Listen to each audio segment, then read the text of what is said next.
اللهم علمنا علما نعرف به أوامرك ونعرف به نواهيك وصراط النبيين وإمام الملائكة المقربين وخرجنا من ظلمات الوهم وافتح علينا أبواب رحمتك وعلينا أسرار حكمتك يا رب العالمين.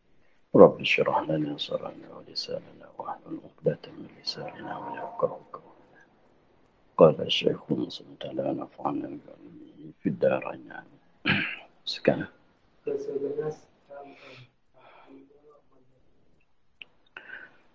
ke-11 sama artinya mendengar, dan ke-12 basar artinya melihat, dan kedua-duanya dua sifat, yang qadim, yang qadimah, yang berdiri keduanya pada zat Allah, yang terbuka dengan keduanya oleh tiap-tiap maujud daripada segala zat dan warna dan suara dan lainnya, dan ta'alluq keduanya ta'alluq inkishaf, artinya terbuka seperti ta'alluq ilmu. Ke-11 samu' artinya, arti samu' dengan bahasa Melayu mendengar. Ke-12 basar artinya, arti basar melihat. Itu cara dia terjemuh, sama mendengar, basar melihat. Maka yang maksud di sininya ialah mendengar, bukan makna ta'alluq, bahkan kena atas satu sifat. Basar walaupun dia terjemuh melihat, tetapi maksudnya ialah satu sifat, bukan kena atas ta'alluq bagi sifat basar. Itu tidak dikehendaki. Sebab yang kalau kata mendengar itu, yang selalu kita yang segera fahamnya itu adalah ta'alluq bagi sifat sama. Melihat adalah ta'alluq bagi sifat basar.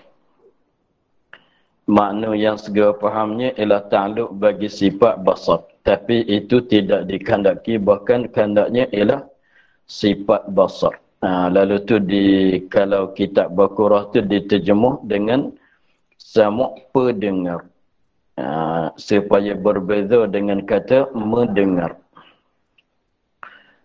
Sifat basar diterjemuh dengan kata pelihat, supaya berbeza dengan melihat yang ialah ta'alluq.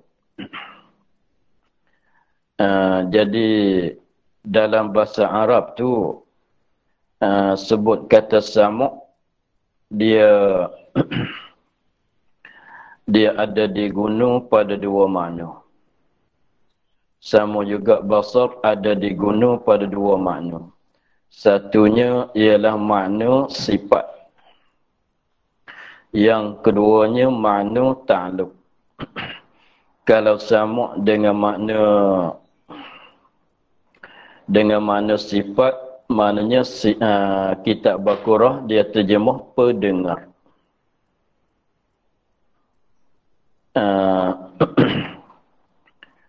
Sifat basar dia terjemuh dengan kata pelihat, yang lawannya buta.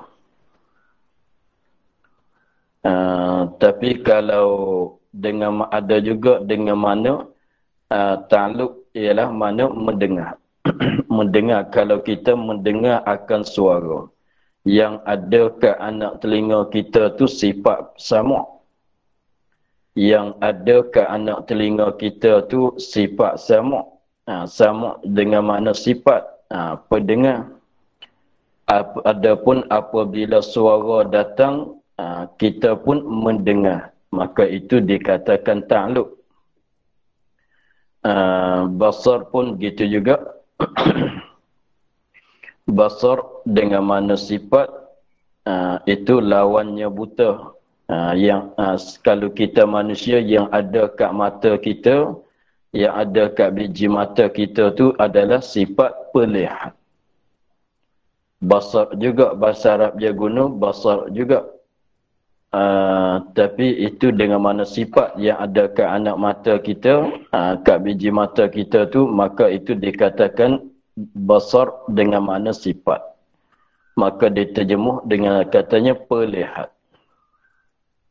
Adapun apabila kita pandang, kita tengok, kita melihat kepada sesuatu, maka itu adalah ta'alluq. Itu dikatakan melihat.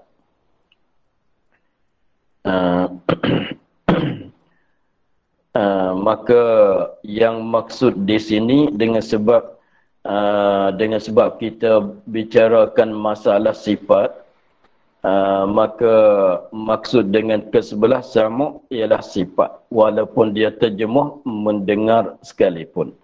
Maksud dengan kata yang ke-12 ialah sifat basar, walaupun dia terjemuh melihat, yang mana kita segera faham daripada kata mendengar dan melihat tu ialah kena kepada ta'alluq. Melihat tu, kalau ta'alluq tu tengok, melihat, memandang, itu ta'alluq. Adapun yang ada kat anak telinga tu, yang ada kat biji mata tu ialah sifat pelihat. Sebab pelihat kita manusianya Allah Ta'ala letak pada mata. Sebagaimana sifat samuk Allah Ta'ala letak pada telinga. Jadi ada dua makna. Jadi samuk dengan makna sifat, samuk dengan makna ta'alluq. Samuk dengan makna sifat itu dipanggil samuk ismi. Dipanggilkan dengan nama kata samuk ismi. Ismi itu isim, isim tu nama. Jadi samuk ni ialah nama. Samuk ismi maknanya samuk ni ialah nama bagi satu jenis sifat. Basar ismi dengan maknanya ismi itu nama. Maknanya basar dengan makna ismi, maknanya basar itu adalah nama bagi satu jenis sifat.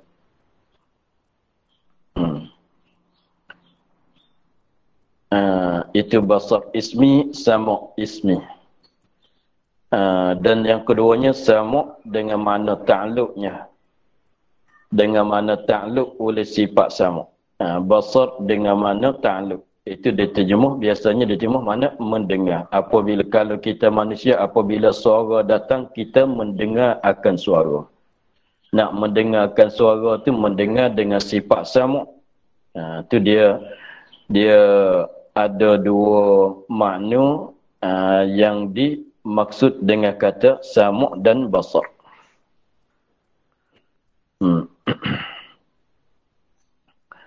Maka yang dikandang di sini ke-11 samuk ismi, yang ke-12 basar ismi, kena atas sifat.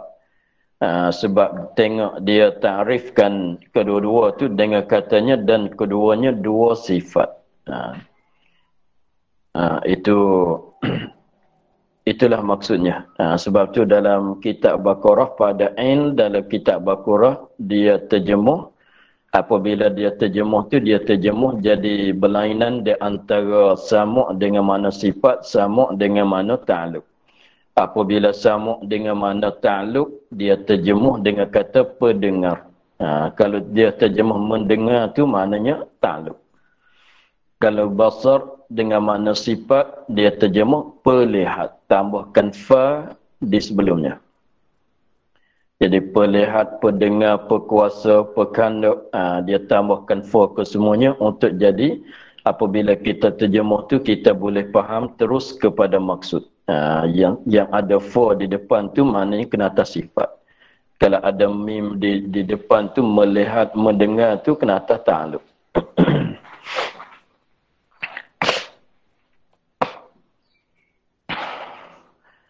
dan keduanya sama' dan basar.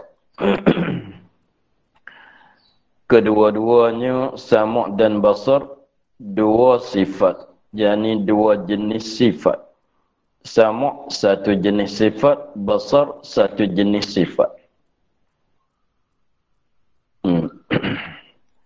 Sama' dan basar kedua-duanya itu adalah dua-dua sifat. Maknanya sama' satu sifat, basar satu sifat. Sama' kena atas sifat yang maksud di sini. Basar pun kena atas di sifat. Tak kira baharu ke qadim. Jadi sama' yang ada pada kita pun sifat juga. Basar yang ada pada kita makhluk pun sifat juga. Sama' yang ada pada Allah Ta'ala pun sifat juga. Basar yang ada pada Allah Ta'ala pun sifat juga. Kita tengok sakat tu dulu. Dua sifat. Jadi sama' dan basar adalah kedua-dua itu dua jenis sifat. Sama' satu jenis sifat. Basar satu jenis sifat. Yang ada pada zat yang qadim pun sifat. Yang ada pada zat yang baru pun sifat juga. Dan keduanya sama' dan basar dua-dua sifat. Maknanya kedua itu adalah sifat kedua-dua, jenis sifat. Tapi yang kita kandang di sini sama' dan basar, dia katanya dua-dua sifat yang qadimah. Yang qadim. Apabila sebut kata yang qadim, apabila dikait dengan kata yang qadim, maka tak masuklah di dalam ta'rifnya sifat sama' dan basar bagi kita makhluk. Sebab sama' dan basar bagi kita makhluk ini walaupun sifat juga tetapi tidak qadim bahkan baharu. Walaupun sifat juga tetapi tak bukan qadim bahkan baharu. Sebab tu dia katanya yang qadimah. Memanglah sifat sama' sifat bagi zat Allah Ta'ala qadim, sama' pun qadim juga. Basar adalah sifat bagi zat Allah Ta'ala qadim, maka basar pun qadim juga. Sebut kata yang qadimah, keluar dengan sebab kata yang qadimah tu sifat-sifat sama' dan basar bagi kita makhluk. Maka sifat sama' dan basar bagi kita makhluk ini tak masuk di dalam ta'rifnya. Tak masuk di dalam yang dimaksud di sini. Sebab sama' dan basar kita adalah yang baharu. Yang berdiri keduanya pada zat Allah. Yang berdiri kedua-duanya, dua sifat sama' dan basar pada zat Allah. Maksudnya sama' adalah sifat bagi zat Allah. Basar adalah sifat bagi zat Allah. Dengan maknanya zat Allah bersifat dengan kedua-dua. Zat Allah ada bersifat dengan sama', zat Allah ada bersifat dengan basar. Sebab itulah Allah Ta'ala mendengar, sebab tu Allah Ta'ala melihat. Sebab ada sifat ni pada zat dia. Sebab ada sifat sama' ni lah, sebab tu Allah Ta'ala mendengarkan akan segala benda. Dengan sebab ada sifat basar ni lah Allah Ta'ala melihatkan. Jadi yang berdiri keduanya, dua sifat itu pada zat Allah. Maksudnya sama' sifat bagi zat Allah. Basar yang kita nak bicara sekarang ni ialah basar yang ialah sifat bagi zat Allah. Dengan sebab kita maklum bahawasanya sifat itu tak boleh ada dengan secara sendiri. Semana-mana sifat sekalipun tak boleh nak ada dengan secara diri, mesti kena menupani pada zat. Jadi maknanya apabila kita tahu katanya sama' itu adalah satu jenis sifat, basar itu adalah satu jenis sifat, mana zat dia yang jadi mausuf bagi dia, maka di sinilah sebagai jawapannya, dia tu sifat, mana mausuf dia. Tepat tupanan bagi sifat tu ialah zat Allah Ta'ala. Itu maksud katanya berdiri keduanya pada zat Allah. menumpani pada zat Allah. Jadi ada pada zat Allah. Jadi nak cerita katanya zat Allah tu mausuf dia ni adalah sifat. Itu maksud di situ. Bukan berdiri dengan kaki itu bukan maksudnya. Sebab kita dia cakap tu berdiri tapi bukan berdiri dengan kaki. Dengan maknanya sebab sifat-sifat ni benda yang berdiri pada yang lain. Zat-zat tu benda yang berdiri dengan sendiri. Itu bahasa cakapnya.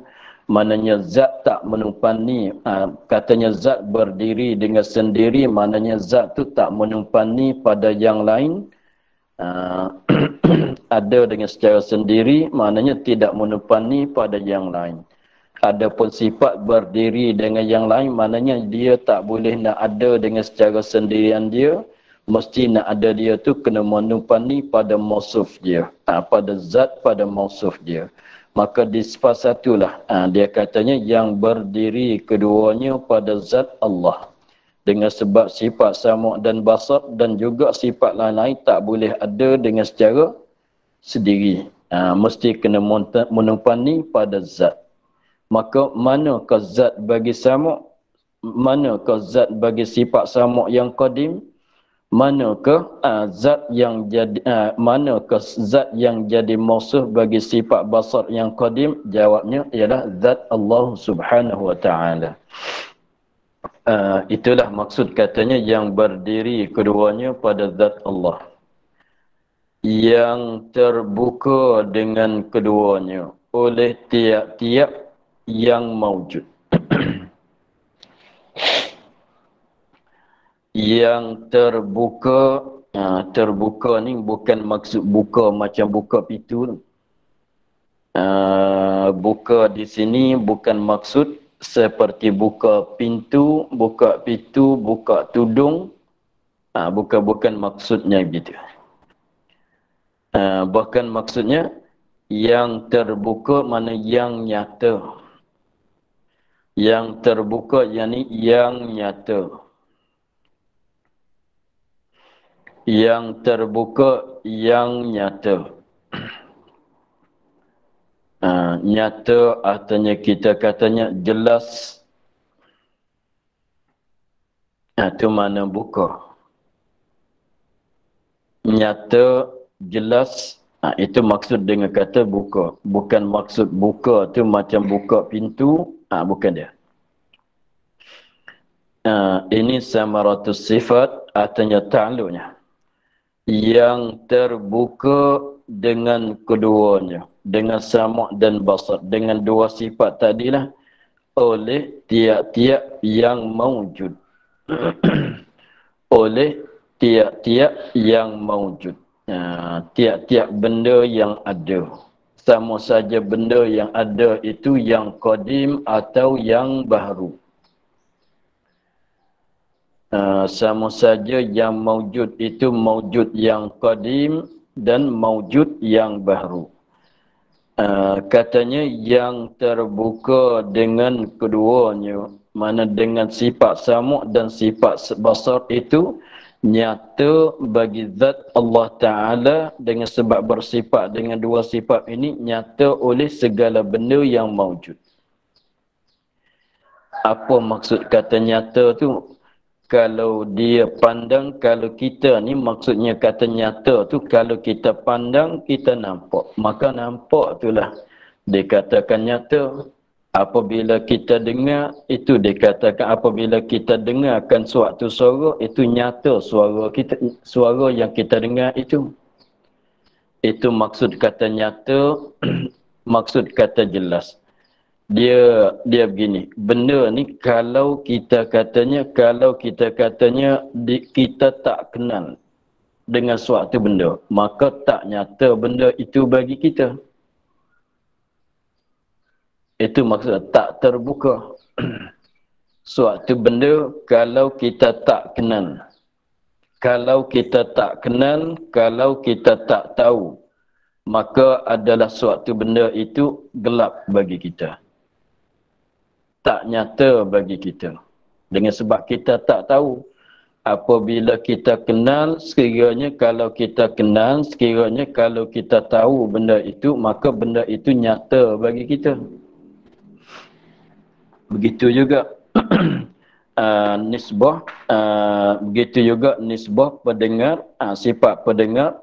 Apabila suatu suara ni nisbah bagi kita makhluk ni dulu. Nak bagi nampak dulu apa maksud kata terbuka, apa maksud dengan kata nyata tadi. Apabila datang oleh suatu suara, suara azan masalan. Apabila datang oleh suatu suara, suara azan masalan, maka kita pun dengar akan suara itu. Maka apabila kita dengar, nyatalah bagi kita akan suara itu. Mana kita dapat dengar, itulah dikatakan nyata. Sekiranya kalau kita tak dengar, maknanya tak nyata. Ada orang azan tapi kita tak dengar, mana tak nyata suara azan itu bagi telinga kita. Sebaliknya kalau kita dengar akan suara azan itu, maka suara itu nyata bagi kita.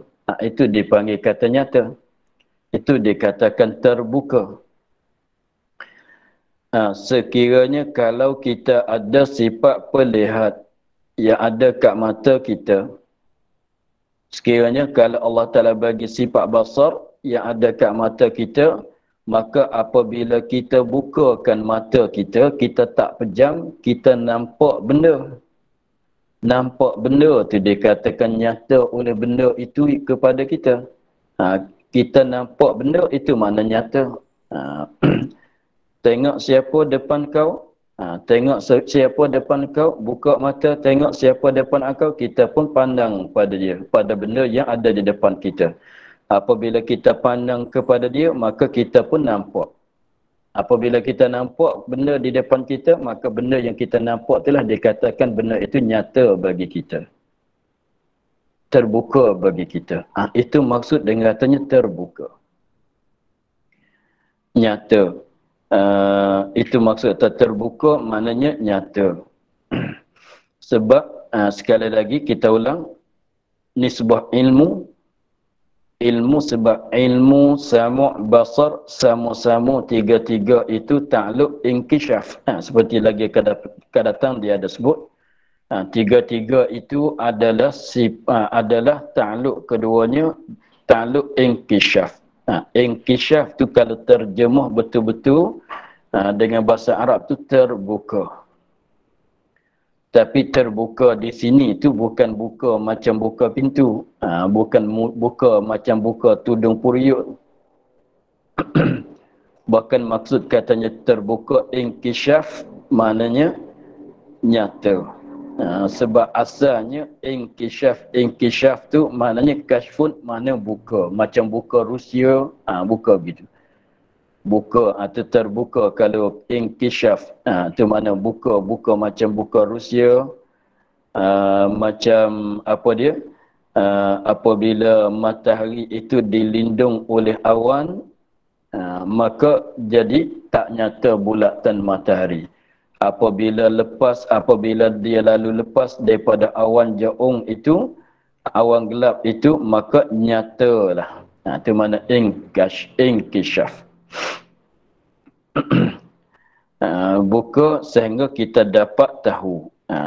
Buka sehingga kita dapat dengar. Buka sehingga kita dapat melihat. Begitu. Jadi maknanya apabila suatu benda kita tak kenal, kita tak tahu dengan dia, kita tak tahu apa dia, kita tak kenal dia, maka benda itu gelap untuk kita. Benda itu kalau kita tak kenal dia, kalau kita tak tahu, mana tidak ada pengetahuan kita bersangkut dengan dia, tidak bertakluk oleh ilmu dengan dia, maka benda tu tak nyata bagi kita, bahkan gelap. Contohnya ada seorang itu kita tak kenal. Apabila orang tanya isi Zaid itu sudah mati, kita tak kenal, tak pernah dengar, tak pernah kenal akan seorang yang nama Zaid itu masalan, nama Umar masalan, maka apabila ada orang cerita katanya si Zaid itu sudah mati, kita gelapkah kita cerah? Nyata gelap. seorang mana yang nama Zaid dia mati pagi tadi.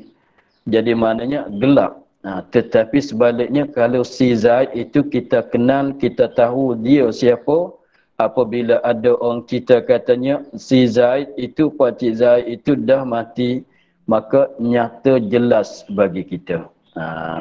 Gambaran dia tu tergambar dalam fikiran kita. Itu mana kata nyata sebab kita ada tahu, kita ada kenal dengan dia. Itu mana kata nyata.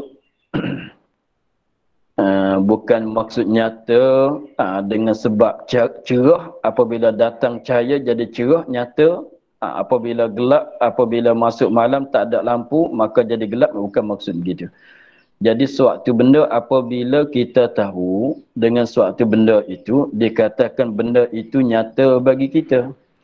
Tengok contohnya, kita tahu cara sembahyang zuhur macam mana nak buat, kita tahu cara nak sembahyang maghrib macam mana nak buat, maka kita ada ilmu tentang kaifiat sembahyang zuhur, sembahyang maghrib. Maka cara-cara sembahyang maghrib, sembahyang zuhur itu nyata bagi kita. Sebab apa? Sebab kita ada tahu dengan caranya. Itu dikatakan nyata, itu kalau bahasa Arab kata inkishaf. Begitu juga suatu benda nisbah sifat basar, sifat melihat. Apabila kita tengok kepada dia, apabila kita pandang kepada suatu benda, kita pun nampak dia. Nampak dia sebab dia tu duduk dalam cerah, duduk di depan mata kita. Maka kita nampak dia. Kita nampak dia itulah dikatakan nyata dia kepada kita. Kita nampak itulah nisbah sifat perlihat. Kalau benda mana kita nampak, maknanya benda itu nyata bagi kita dengan melalui sifat basar. Benda mana yang kita nampak dengan sebab dia duduk dalam cerah, tidak ada lindungan, dengan sebab suatu benda nisbah bagi kita lah. Nisbah bagi kita makhluk. Sebab kita nak nampakkan suatu benda, syaratnya jangan jauh sangat. Jangan terlalu jauh. Kalau terlalu jauh, walaupun benda itu ada, maka tak nampak juga. Lagi pulaknya benda itu jangan duduk dalam gelap. Sebab dilindungkan oleh gelap. Tak nampak juga walaupun dekat. Dan juganya jangan ada dindingan. Itu sifat perlihat kita sekarang. Kita makhluk.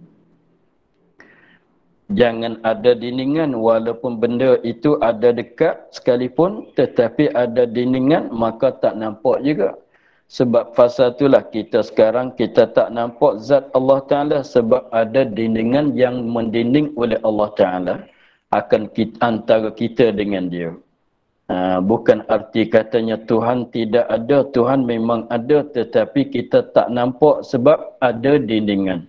Jadi sifat basar kita nak nampakkan suatu benda, syaratnya duduk dalam cerah, ada dalam cerah, lagi pulaknya tidak ada dindingan.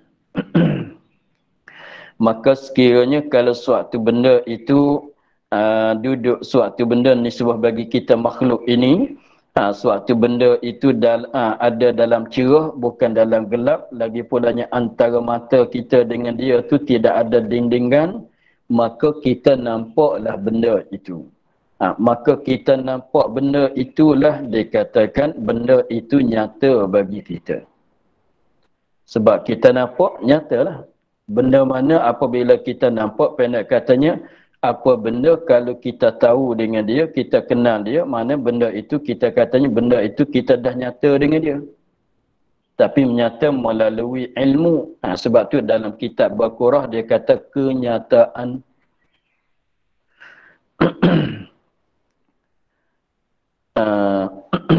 Benda itu adalah kenyataan.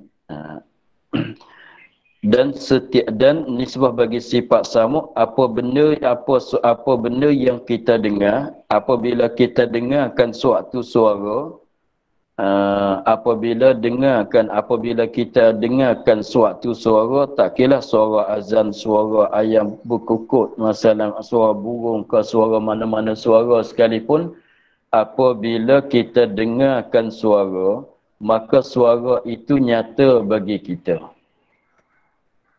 Suara itu nyata bagi kita. Faham? Itu lain maksud pula.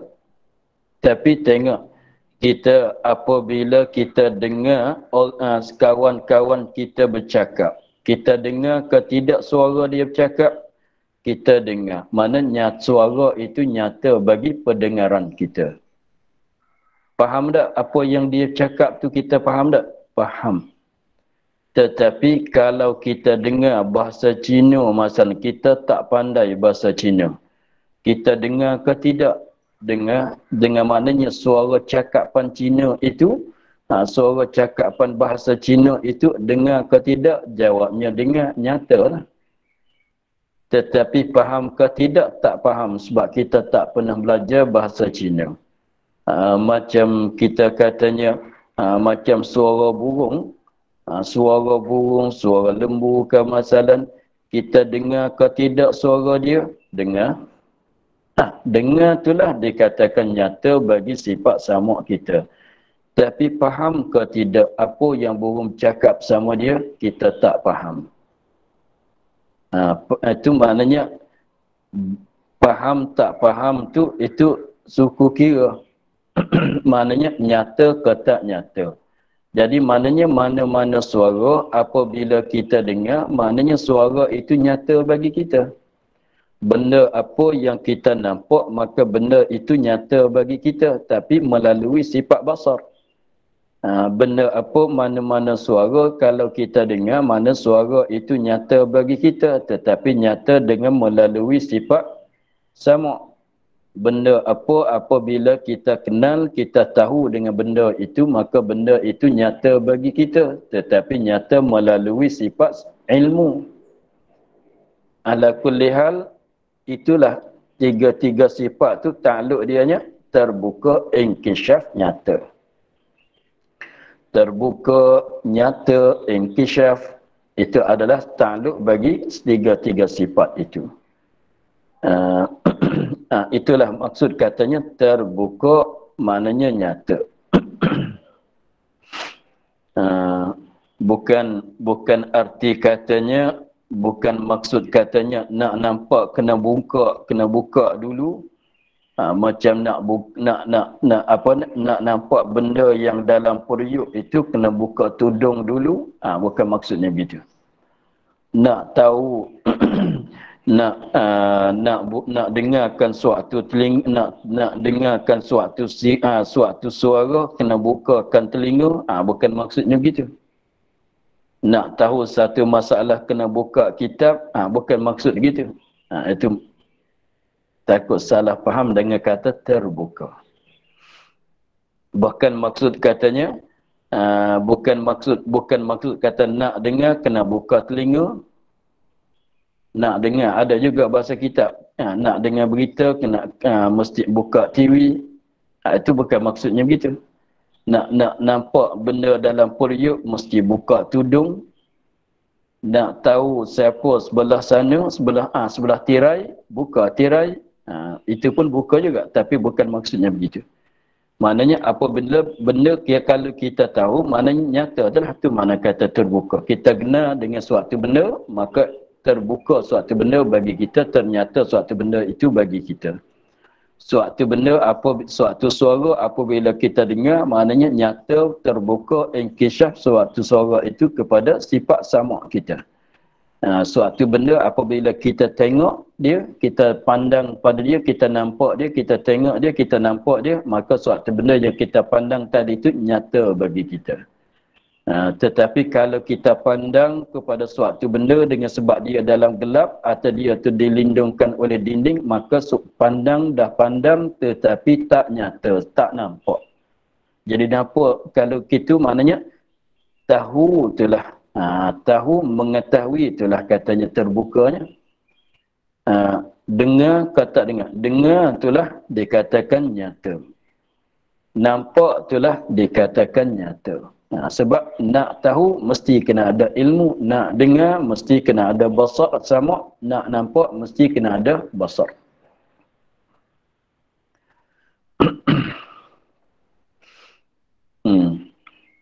yang terbuka dengan keduanya. Yang terbuka dengan keduanya dengan dua sifat. Terbuka dengan makna nyata, jelas. Bahasa Arab kata inkishaf. Terbuka dengan keduanya oleh tiap-tiap mawujud. Tiap-tiap benda yang ada. Tiap-tiap benda yang ada tiap-tiap benda yang ada, walaupun benda itu qadim, walaupun benda itu yang baru.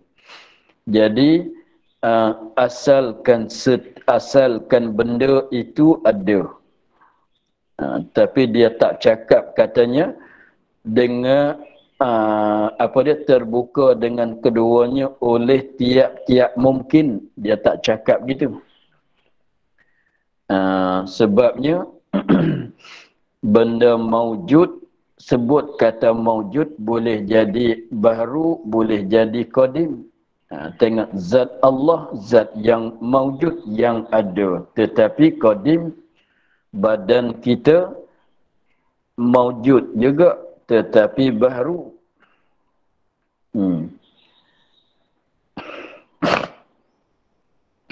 Tetapi kalau katanya mungkin, tak masuk zat Allah. Tak masuk zat Allah, padahalnya zat Allah, Allah Ta'ala dengar dan melihatkan juga. Sebab tu dia katanya, ini tak, itu asalkan benda itu ada. Benda tu benda wajib seperti zat Allah, yang qadim seperti zat Allah dan sifat ma'aninya. Benda itu, benda maujud itu yang baru, yang mungkin, seperti kita ini, seperti makhluk ini, tak kira asal ke benda itu ada, yakni ada pada luar fikiran. Ada, yakni ada pada luar fikiran.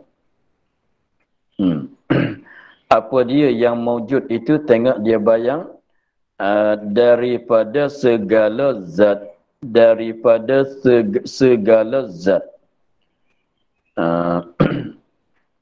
Mana-mana zat sekalipun. Walaupun zat itu qadim, walaupun zat itu zat yang baru sekalipun.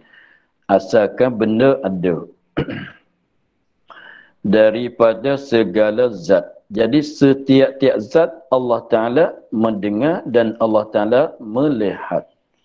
Sebab sifat sama' dan sifat basar, dia bertakluk. Apa makna bertakluk? Sifat sama' dia bertakluk, mana dia mendengar. Mendengar tu maknanya, apabila mendengar, nyata. Sifat basar, dia bertakluk, mana dia melihat tu lah.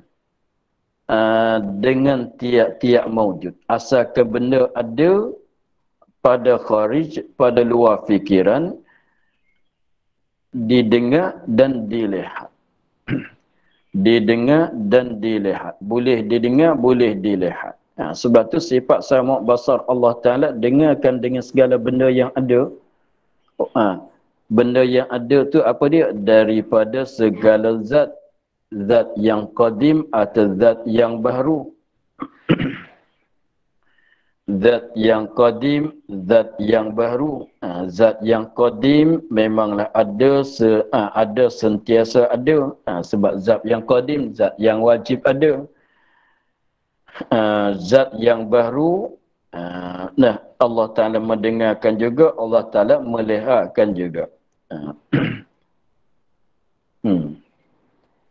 Tapi syaratnya adalah. Tapi dengan maknanya, kalau benda mungkin tapi tak ada, maka Allah Ta'ala tak dengar. Sebab syaratnya kalau kita makhluk ini, kalau benda mungkin, benda mungkin tetapi ada, Allah Ta'ala dengar. Kalau benda mungkin tetapi tak ada, maka tak dengarlah sebab dia tak ada. Lagi pulaknya dengar dan melihat pada ketika ada saja. Mendengar dan melihat akan mungkin ini, akan benda mungkin selama benda itu ada. Sebab tu setengah kitab kata dengar akan segala maujud, ketika ada dengar akan segala benda maujud, benda yang ada. Dengarkan segala benda yang maujud, benda yang ada. Habis tu dia kait kata ketika ada. Apa maksud? Maknanya kalau benda yang maujud itu kena kepada zat Allah, memanglah sentiasa ada. Maka apabila sentiasa ada, sentiasa dilihat, sentiasa didengar, maka nisbah bagi kita makhluk nisbah bagi kita makhluk, Allah Ta'ala dengar ke tidak akan benda yang ada daripada makhluk ini? Jawabnya dengar. Tapi dengar tu ketika ada saja. Dengan maknanya apabila Allah Ta'ala mengadakan suatu benda, maka benda itu jadi ada. Maka apabila benda itu ada, Allah Ta'ala mulai dengar dan mulai melihat. Maka sekiranya apabila sampai ajalnya, sampai masanya, Allah Ta'ala melenyapkan, mengikdam, meniadakan suatu benda itu. Apabila Allah Ta'ala meniadakan suatu benda itu, maka benda itu dah jadi tak ada, dah jadi lenyap, tidak ada diri dia sebab diikdamkan, dimeniadakan oleh Allah. Maka Allah Ta'ala dah tak dengar dengan benda itu, dah tak melihatkan benda itu. Sebab apa? Sebab dikait katanya benda ada ketika ada. Jadi contohnya, kita nak cakap memudahnya, kita pernah bela ayam masalah. Kita pernah bela ayam pada 10 tahun yang lepas. Sekarang ayam tu dah tidak ada. Kita pernah bela ayam pada 10 tahun yang lepas. Lepas tu ayam itu yang dah tidak ada sekarang. Sebab kita dah sembelih, dah makan lama, dah 10 tahun dah. Maka nak tanyanya ayam itu masih ada ke tidak? Masih ada ke sekarang? Jawabnya ayam itu dah lenyap. Dah tak ada. Maka sebab kita dah sembelih lama, dah sembelih makan daging dianya dah 10 tahun dah. Maka ayam itu sekarang tak didengar oleh Allah akan ayam itu, tak nampak oleh Allah Ta'ala akan ayam itu. Sebab apa? Sekarang dia tidak ada. Tetapi ketika dia masih ada pada 10 tahun dulu, ketika dia ada tu Allah Ta'ala dengar lah. Allah Ta'ala melihat lah.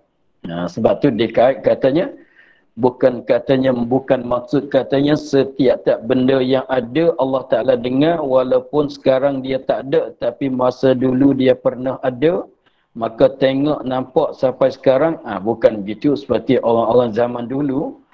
Orang-orang zaman dulu ada pada zaman dulu, tidak ada pada masa sekarang. Maka soalnya pada masa sekarang Allah Ta'ala pandang ke tidak, nampak ke tidak, dengar ke tidak akan orang yang zaman dulu pada masa sekarang? Tak. Sebab yang tidak ada. Nak contohnya satu lagi, suara azan. Suara azan subuh tadi. Suara azan subuh tadi, nak tanya sekarang kita dengar ke tidak? Sekarang. Sekarang kita dengar ke tidak? Tak dengar. Yang kata dengar pada masuk waktu yang dia azan tadi, ketika ada suara datang ke telinga kita, suara azan subuh tadi, yang datang ke telinga kita, ketika itu suara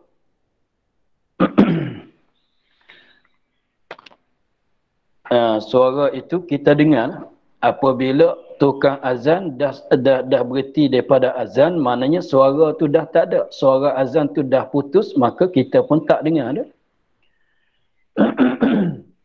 Itu maknanya dikait katanya dengar ketika ada. Apabila ada suara, kita dengarlah. Apabila berhenti suara itu, maka kita tak dengar. Sebab tu azan subuh tadi, nak tanyanya sekarang, jam sekarangnya kita dengar ke tidak?